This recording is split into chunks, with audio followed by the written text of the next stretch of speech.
میرا اللہ جب بھوکا ہو تو کھانا کھلاتا ہے، پیاسا ہو تو پانی پلاتا ہے، جب میں مریض ہوتا ہوں تو صحت دیتا ہے، تو نے خلق کیا ہے، تو موت دے گا۔ نہج البلاغہ پڑھیں، دوسری حدیثیں پڑھیں۔ اس لیے یہ عقیدہ بھی باطل ہے۔ اللہ دے رہا ہے لیکن ان کے فیض سے دے رہا ہے، ان کے توسط سے دے رہا ہے، ان کے وسیلے سے دے رہا ہے، یہ عقیدہ درست ہے۔ میں ایک حدیث آپ کے سامنے پڑھتا ہوں، کتاب الغیبہ شیخ طوسی کی ہے۔ کہتا ہے کہ شیعہ جو ہے وہ اس بات میں اختلاف ہو گیا ان کا، فی ان اللہ عز و جل فوض الی الائمہ صلوات اللہ علیہم ان یخلقوا ویرزقوا، کہ اللہ نے یہ معاملہ سپرد کیا ہے ائمہ علیہ السلام کی طرف کہ وہ خلق کریں اور رزق دیں، ہے تو اللہ کا، لیکن ان کو پاس سپرد کیا ہے کہ تم کرو یہ کام، ان کے حوالے کیا ہے۔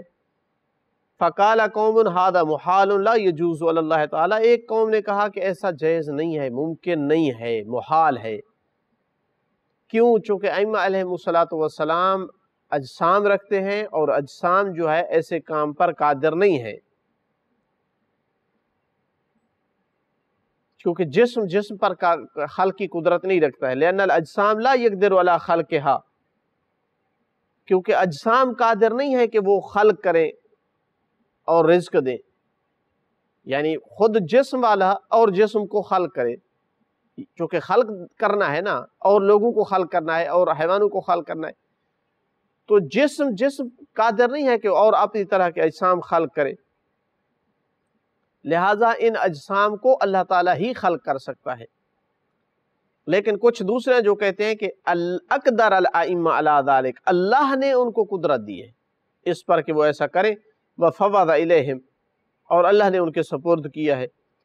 یہ کام، فخلقوا ورزقوا، لہذا وہ خلق کر سکتے ہیں اور رزق دے سکتے ہیں۔ شیعہ کا آپس میں اس بات میں اختلاف ہو گیا، تنازعوا فی ذلک تنازعا شدیدا، سخت اختلاف، تنازع۔ تو معلوم ہوا کہ یہ اس طرح کا عقیدہ کچھ لوگ اس وقت بھی رکھتے تھے کہ ٹھیک ہے اللہ تعالیٰ مالک ہے، اللہ کی قدرت ہے، اللہ مالک ہے سب چیز کا، لیکن ان کو قدرت دی ہے کہ یہ کریں، یعنی مشرک نہیں تھے لیکن قائل تھے کچھ لوگ کہ اللہ جو ہے ان کو دے رہا ہے اور یہ دے رہے ہیں آگے۔ فقال قائل ما بالکم لا ترجعون علی ابی جعفر محمد بن عثمان، تو کسی نے کہا کہ کیوں آپس میں لڑتے ہو، کیوں نزاع کرتے ہو، کیوں اختلاف کرتے ہو، محمد بن عثمان جو سفیر ہے امام حجہ اجل اللہ فرجہ شریف کا، ان کے پاس کیوں نہیں جاتے ہو، ان کے پاس جاؤ، فتسألونہ عن ذلک لیوضح لکم الحق فی، وہ امام کا سفیر ہے، امام کے واسطے سے وہ جو ہے آپ کے لیے حق بیانی کر سکتا ہے، فإنہ طریق الی صاحب الامر، وہ امام زمانہ کی طرف راستہ ہے، واسطہ ہے، وسیلہ ہے۔ تو لوگ راضی ہو گئے کہ ٹھیک ہے، تو انہوں نے مسئلہ لکھا اور بھیج دیا۔ اب ظاہر ہے سفیر نے آگے بھیجا تو واپس میں لیٹر آیا، ظاہر ہے کہ امام حجہ جل اللہ فرجہ شریف کی طرف، ان کی طرف سے لیٹر آیا،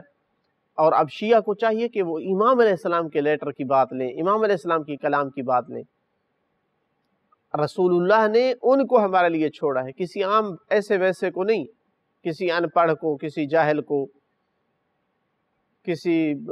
دنیا اور نفس کے غلام کو، پیسے کے پجاری کو نہیں بنایا کہ ان سے ہم اپنے یہ عقائد لیں۔ امام علیہ السلام نے یہ لکھا، ان اللہ تعالی هو الذی خلق الاجسام، بے شک اللہ تعالیٰ نے اجسام کو خلق کیا ہے، وقسم الارزاق، بے شک اللہ نے رزق جو ہے وہ تقسیم کیے، لأنہ لیس بجسم، اس لیے کہ اللہ جسم نہیں رکھتا ہے، تو جو اجسام کو خلق کرے ضروری ہے کہ وہ جسم خود جسم نہ ہو، ورنہ دور لازم آئے گا۔ ولا حال فی جسم، نہ ہی وہ جسم کے اندر سمو سکے، لیس کمثلہ شیء وہو السمیع البصیر، اس کی کوئی چیز مثل نہیں ہے اور وہ سننے اور دیکھنے والا ہے، جاننے والا ہے۔ تو کوئی پھر پوچھ سکتا ہے نا کہ ائمہ علیہ السلام کا اپنا کیا مقام ہوا، کیا ان کی کا منصب کیا ہوا، تو ساتھ خود امام علیہ السلام نے اس لیٹر میں یہ لکھ دیا، وَأَمَّا الْأَئِمَّةُ عَلَيْهِمُ الصَّلَاةُ وَالسَّلَامُ فَإِنَّهُمْ يَسْأَلُونَ اللَّهَ تَعَالَى فَيَخْلُقُ، اللہ سے مانگتے ہیں وہ خلق کرتا ہے، وَيَسْأَلُونَهُ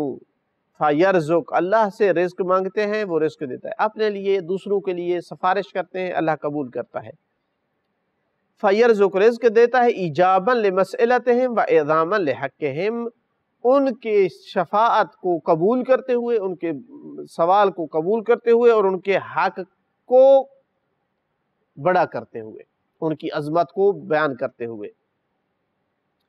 کہ وہ اتنی عظیم ہستیاں ہیں کہ مانگ لیتی ہیں تو اللہ تعالیٰ ان کو رد نہیں کرتا ہے۔ تو یہ مقام ہے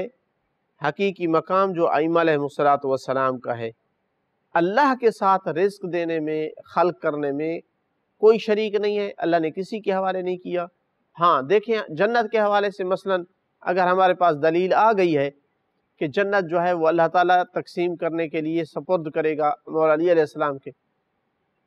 تو ہم نے کہہ دیا کہ وہ قسیم النار والجنہ ہے۔ دنیا میں بھی جب دلیل آ جاتی، کوئی آیت مجید آ جاتی، کوئی صحیح و سند حدیثیں آ جاتی کہ اللہ ان کو دے رہا ہے، وہ آگے تقسیم کر رہا ہے، تو مان لیتے، لیکن ایسی کوئی بات نہیں ہے، بلکہ قرآن، نہج البلاغہ، حدیث، سب کچھ اس سے بھرا پڑا ہے کہ اللہ تعالیٰ کر رہا ہے۔ ان ہستیوں کا مقام اور عظمت یہ ہے کہ اللہ ان کی بات مانتا ہے، شفاعت ان کی قبول کرتا ہے۔ یہ حدیث اگر دیکھنی ہو تو کتاب الغیبہ شیخ طوسی کی صفحہ نمبر 178 پہ ہے، بہار الانوار دیکھنی ہو تو جلد نمبر 25 میں صفحہ نمبر 329 پہ ہے۔ ایک حدیث ذکر کی جاتی ہے رجال کشی سے، صفحہ نمبر 130 پہ، جس سے ظاہر ہوتا ہے کہ اول و آخر ہونا بھی یہ اللہ تعالیٰ کے ساتھ خاص نہیں ہے۔ کچھ اور ہستیاں بھی ایسی ہیں کہ جو اول و آخر ہیں، ظاہر اور باطن ہیں، جبکہ ہمارا پہلے معروف یعنی عقیدہ اور کتب حدیث میں، قرآن مجید میں بھی اس طرح کے الفاظ آئے ہیں کہ اول و آخر ہونا، ظاہر و باطن ہونا، یہ اللہ تعالیٰ کے ساتھ خاص ہے۔ جبکہ رجال کشی میں کیا حدیث آئی ہے کہ مولا علی علیہ السلام فرماتے ہیں انا الاول و انا الاخر و انا الظاہر و انا الباطن، میں اول ہوں، میں آخر ہوں، میں ظاہر ہوں، میں باطن ہوں، وانا وارث الارض، اور میں زمین کا وارث ہوں۔ تو اس حدیث کو لے کر کے ثابت کیا جاتا ہے کہ اول و آخر ہونا صرف اللہ تعالیٰ کا کام نہیں، مولا علی علیہ السلام بھی اول و آخر ہیں، یعنی جب سے اللہ تعالیٰ تھا تب سے مولا علی ہیں، اور جب تک اللہ رہے گا مولا علی علیہ السلام بھی رہیں گے۔ تو جواب یہ ہے کہ نہیں، ہرگز ایسی بات نہیں ہے، یہ ممکن نہیں ہے کہ اللہ کے ساتھ کوئی اور بھی اول ہو، چونکہ ازلی ہونا صرف اللہ کی شان ہے۔ اول ہونا یعنی ازلی، ازل سے ہے، آخر ہونا یعنی ہمیشہ کے لیے ہونا، چونکہ باقی ساری اس کی مخلوق ہے کہ جو حادث ہے، بعد میں آئی ہے۔ ظاہر و باطن ہونا اللہ تعالیٰ کا خاص ہے کہ اپنے خلق اور اپنی قدرت کے ذریعے سے، اپنی مخلوقات کے ذریعے سے ظاہر بھی ہے، اور باطن بھی ہے کہ ہر چیز اس کے اذن سے ہے، جبکہ اس کو دیکھا نہیں جا سکتا، مس نہیں کیا جا سکتا، درک نہیں کیا جا سکتا اس کو ظاہر میں۔ یہ خاصہ اللہ تعالیٰ کا ہے، کوئی اور اس کے ساتھ شریک نہیں ہے، کوئی اور اس طرح سے نہیں ہو سکتا کہ وہ ظاہر بھی ہو اور وہ باطن بھی ہو، وہ اول بھی ہو، وہ آخر بھی ہو۔ تو اسی وجہ سے مولا علی علیہ السلام نے خود ایک جگہ پر اس کی شرح دی ہے، کتاب اختصاص شیخ مفید کی صفحہ نمبر 163، فرماتے ہیں اما قولی انا الاول فانا اول من آمن باللہ واسلم، میں نے جو کہا ہے کہ میں اول ہوں، یعنی سب سے پہلا اسلام قبول کرنے والا ہوں، رسول اکرم صلی اللہ علیہ وآلہ وسلم کے اعلان کے بعد سب سے پہلے میں نے اسلام قبول کیا۔ انا الاخر جو کہا ہے، انا آخر من سجا علی النبی ثوبہ ودفنہ، میں وہ سب سے آخر ہوں جس نے نبی پاک پر ان کو بستر موت پہ لٹانے کے بعد جو ہے وہ ان پر کپڑا ڈالا، اور سب سے آخر ہوں جس نے ان کو دفن کیا۔ اشارہ ہے کہ اور تو چلے گئے تھے اپنی حکومت وغیرہ بنانے کے چکر میں۔ یہ معنی ہے انا آخر، تو سب سے پہلے رسول اللہ کا ساتھ دیا اور سب سے آخر تک رسول اللہ کا ساتھ دیا۔ یہ معنی ہے انا اول و انا الآخر، کہ میں سب سے پہلے اور میں سب سے آخر ہوں۔ اور جہاں تک میں نے کہا ہے انا الظاہر و انا الباطن، تو اس سے مراد فانا عندی علم الظاہر والباطن، مجھے چیزوں کے ظاہر کا بھی علم ہے اور ان کے باطن کا بھی علم ہے. یہ مقصود ہے کہ میں اول ہوں، میں ظاہر ہوں، میں باطن ہوں.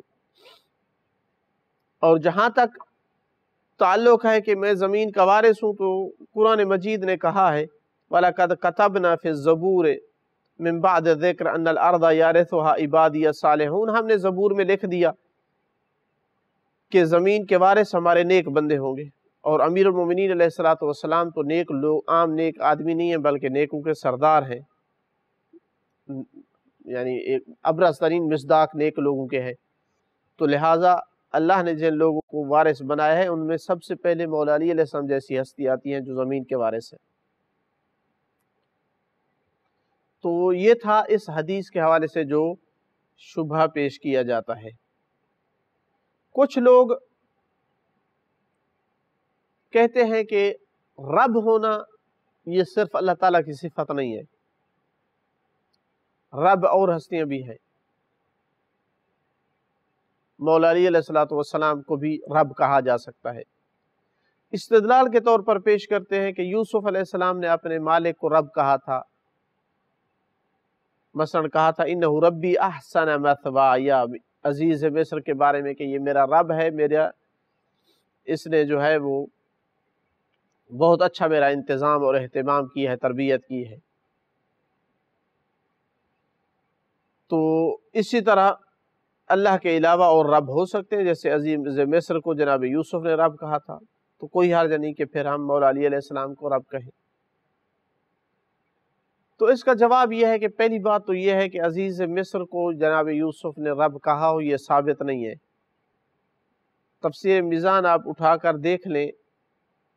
جزء نمبر 11 اور صفحہ نمبر 124 سے، کہ وہاں پر انہوں نے ثابت کیا ہے کہ جناب یوسف علیہ السلام اللہ کو ہی رب کہتے تھے، عزیز مصر کو رب نہیں کہا انہوں نے. اس جملے سے جناب یوسف اپنے توحید پرست ہونے کا اعلان کر رہے ہیں کہ اللہ میرا رب ہے، وہ کسی اور کے رب ہونے کے قائل نہیں تھے. البتہ باریکی کے ساتھ اس جملے میں انہوں نے اشارہ کیا ہے، یعنی توحید پرستوں کو بھی اپنی طرف متوجہ کیا اور ساتھ یہ اشارہ بھی کیا ہے کہ عزیز مصر نے میری اچھی تربیت کی ہے اور مجھے پالا ہے، جبکہ رب جو ہے میرا خدا ہے.